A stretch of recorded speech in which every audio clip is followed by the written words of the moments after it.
Well, it's no secret that downtown Gilbert is expanding and there's so many new things coming to the valley, and we're inside a new spot. I'm here with Will that's going to tell us what is this pastry shop and what can we expect when it opens, because this is a sneak peek. Well, we're here in downtown Gilbert at the location of Sablé Boulangerie, which is a French-style bakery that's going to do everything from baguette to croissant and maybe some pastry as well. And we're going to be opening up next week, Wednesday, May 13th. Well, this spot is new to the valley, but you are a native. Can you tell us a little bit of how you started your journey in the pastry world to now bringing this spot to life in Gilbert? I was born here in Gilbert. I actually grew up about 5 minutes from where this kitchen is. Okay. And I always loved baking and cooking, especially when I was in my earlier 20s, and then decided that I really wanted to pursue a career specifically in French pastry. But I always knew that I wanted to bring it back home because what drew me into it was that it was so beautiful and interesting, and obviously it's delicious, but there really isn't anything like that here or anywhere near where I grew up. So I was instantly just fascinated. So normal people in France that grew up with this kind of business and really culture, it's very normal for them. But for me, it's just like so interesting and fascinating, and it makes me really happy to be able to bring that back and share it with the town where I'm from. So tell us about that journey, because you're a Gilbert native, but you went to Europe for a couple of years to hone in that type of experience.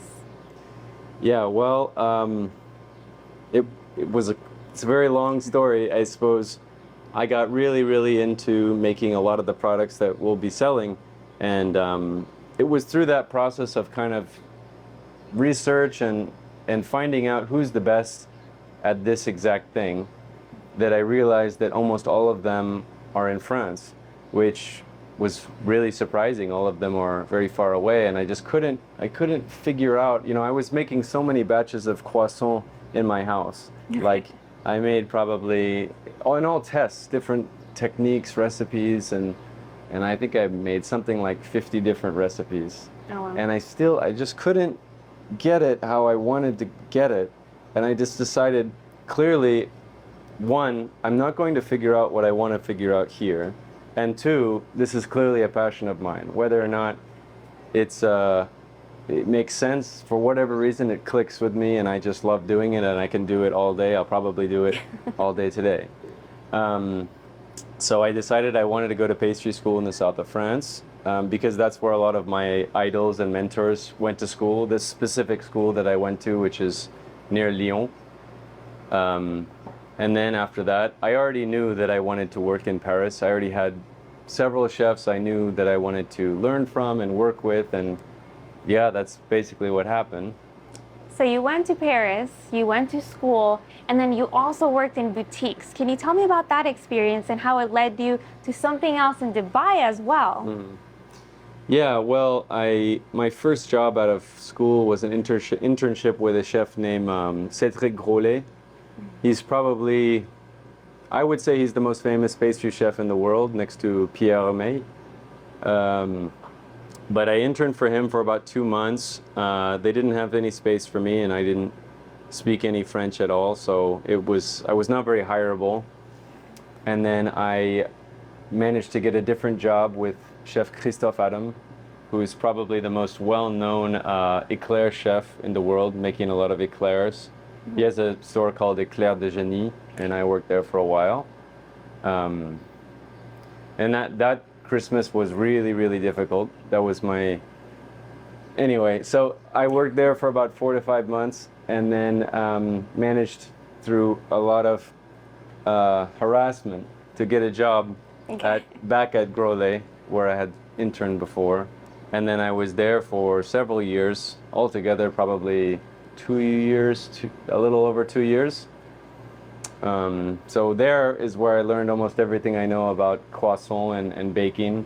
He's probably got the most famous croissant in the world. So I started as an intern that didn't speak any French.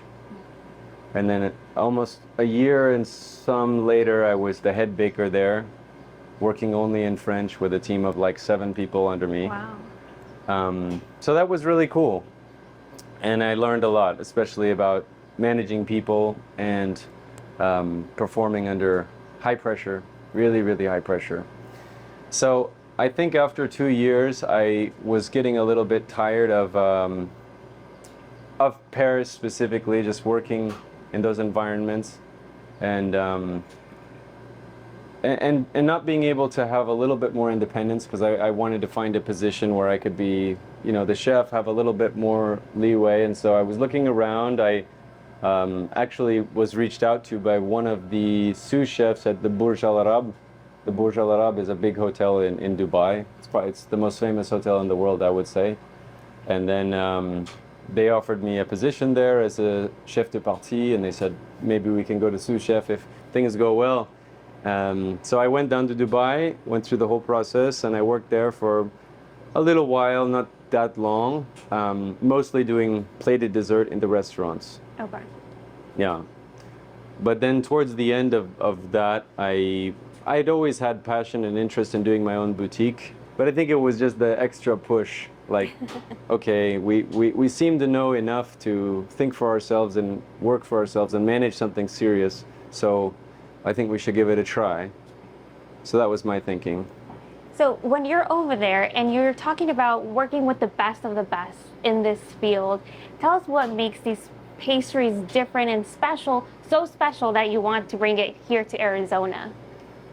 Well, I'll say that if all you care about is that your croissant tastes really good, there's not a really high bar for the best. So anything in the world of pastry is aesthetic. Pastry is every chef wants the same thing. They want their product to be perfect. But they all have different styles and they all have different opinions of what that means. So if you just want something to taste like a Paris croissant, I mean, you can whip it up in an hour and it won't look very good. But if you want something that's really perfect, where someone can really enjoy the craftsmanship, because pastry is not just about food and culinary, it's a craftsman thing. Especially something like croissant. Croissant is made by hand. Yeah. There's no piping tip that can make your lines very straight on a croissant. There's no... When you're spraying your egg wash on with this cabine that we have behind us with the pressurized pistol, if you're even a little bit hesitant with your egg wash, you're going to have some croissants that have too much and some that don't have enough. Okay. And we need about 0.5 millimeter of egg wash to have something that's consistently shiny. I want a croissant that's shiny perfectly and the same amount everywhere. So if you do a brush on top, which is what most people do, yeah, you're an idiot and you ruin the croissant. So I think that the reason that that I call them the best is because people that are all competing for making a croissant in Paris, they're all competing against other people who are the best or want to be, So of course we're all using French flour. Of course we're all using French butter. Where we have water filters to make sure our pH is correct, to make sure we don't have too much chlorine, too much carbon, too much minerals. So all of that stuff that's done. So now the thing that makes us the best is really, it's the handwork. It's the attention to detail. When I open the proofer to see how proofed is the product, you need to know within 10 minutes. You have a window of time of like 5 to 10 minutes where you know like this product is going to come out good. And I think it takes years, it takes thousands and thousands of croissants to like feel that. So with all of that in mind, all of that done from your experience and years to get here, tell us about this spot, because you are the lead, the mastermind, in really crafting that perfection of what you're speaking to share with the Valley. Yeah, let's talk about the spot. So, like I said, we're in downtown Gilbert. We're right across from the water tower and the new park, which is really great because we can, have all of the families here all the time. And our spot here is just a lab. It's probably the smallest kitchen in Arizona, I'm guessing. So our emphasis when we open next Wednesday is going to be takeaway only. People will line up. There's a little door here, and we'll try our best to serve everybody. So as some people can probably tell, the wind is going inside of this shop because there's windows. How is that dynamic going to be when people start getting here to make that order with you? Well, to be honest, for health reasons, we can't have the windows open all the time. Okay. I think in the cooler months when it's not so hot, it's really nice now, but in the cooler months, we'll see. I would love to display food, out on the windowsill, but we'll probably have these windows closed. They'll be, visible. You can see in, and then through the store, people make their order. The food's already baked, so we'll put it together, and there you have it. And you have some goods right behind you on this rack. Can Yeah. you tell us a little bit about what's going on right here? Sure, yeah. So here's our butter croissant. There's nothing inside of it. It's just completely plain. So like I said before, we use 100% French flour. Yeah. We're actually the first company in the United States to import flour from this particular mill in France. Never sent a single bag. We created the FDA labels and the customs forms to have this flour brought all the way across the ocean. And it was a really big process to get. It really took a long time, but I think it was well worth it. The butter as well. The butter is from a region in France near Lyon. It's near the pastry capital of the world, because in Lyon every year there is the Coupe du Monde, which is the World Cup of pastry. Okay. And I don't know if you know this, every country has their own team. It's like the Olympics. USA has a team. Oh, wow. Yeah, but it's always in Lyon every 2 years. So anyway, they make really, really good lamination butter there, and that's what's in this. Okay. What about that one right there in the middle? The pain choc? Yes. So this is a pain au chocolat, chocolate croissant, as you would say here. It's again made with all the same ingredients.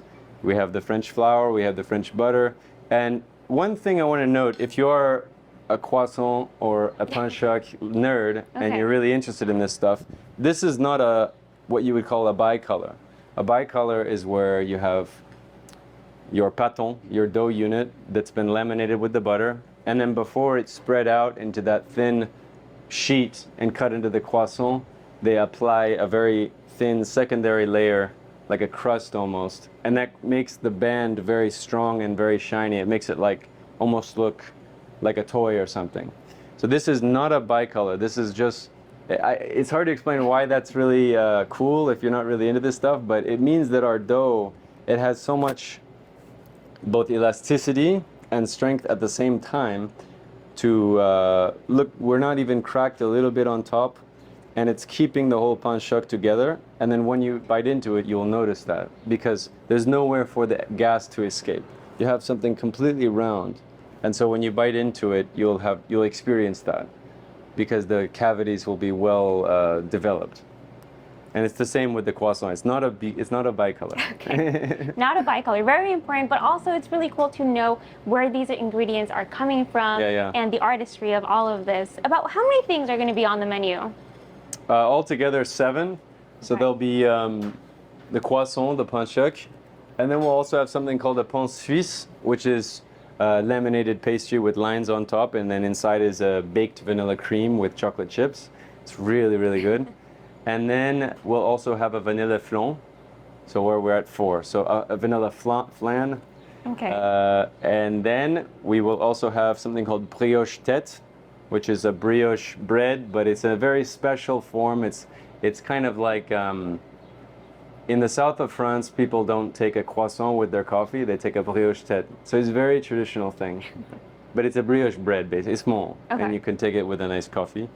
We're at 5. Then we're gonna have just a classic chocolate chip cookie, but it will be a little bit more gourmet. We'll use brown butter, very, very dark French chocolate, 70%. And then we'll also have something called toffee, which is a British confiserie. It's a combination of brown sugar and butter that's caramelized together at a very high temperature. So it's a little bit crunchy. So you have these small bits of a little bit of buttery caramel in the cookie, and then you also have some flaky sea salt on top, and espresso in the cookie with vanilla. So it's like a vanilla coffee. This cookie's really good. Okay. It's next level cookie. And then once we get our bread oven, we're waiting for a deck oven. We'll also offer classic French baguette. And then you want to know about the drinks also? Yeah, are you guys going to have drinks? Yeah, we'll have coffee, but nothing too complicated because we really want the food to be the emphasis. So we'll do a classic traditional latte, and then we'll do 3 different infused lattes. So we'll do a vanilla one, which is made with infused vanilla milk overnight, plus confiture de lait, or dulce de leche, infused with vanilla as well. And we're also working on some experimental, what is it called? Like cold foam infused with this vanilla caramel. Anyway, it's gonna be cool.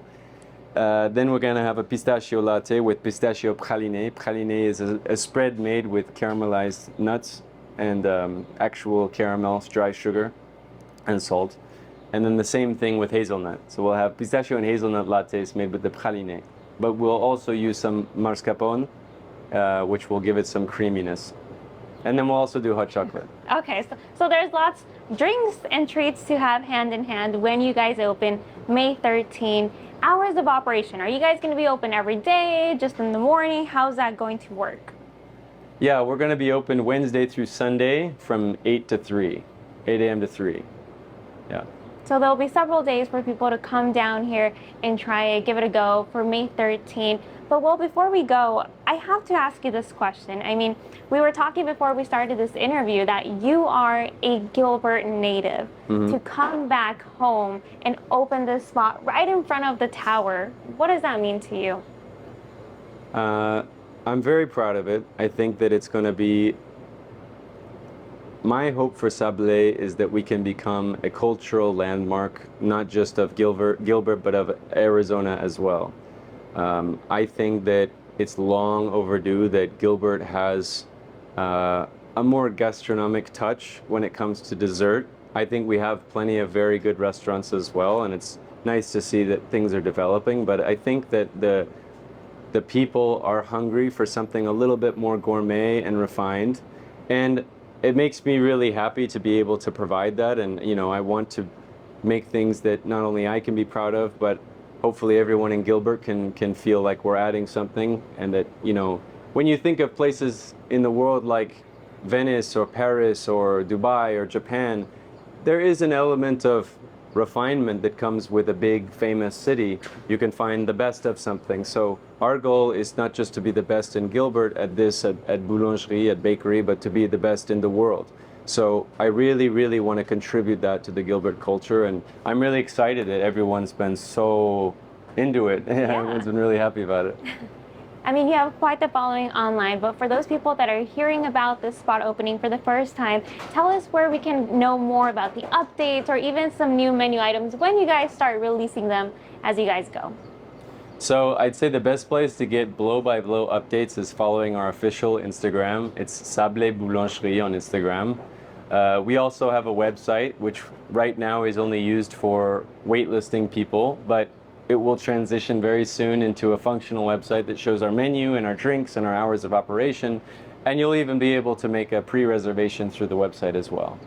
Wonderful. So to know more about Will and this shop and also what's opening up in your neck of the woods, head to abc15.com/things to do.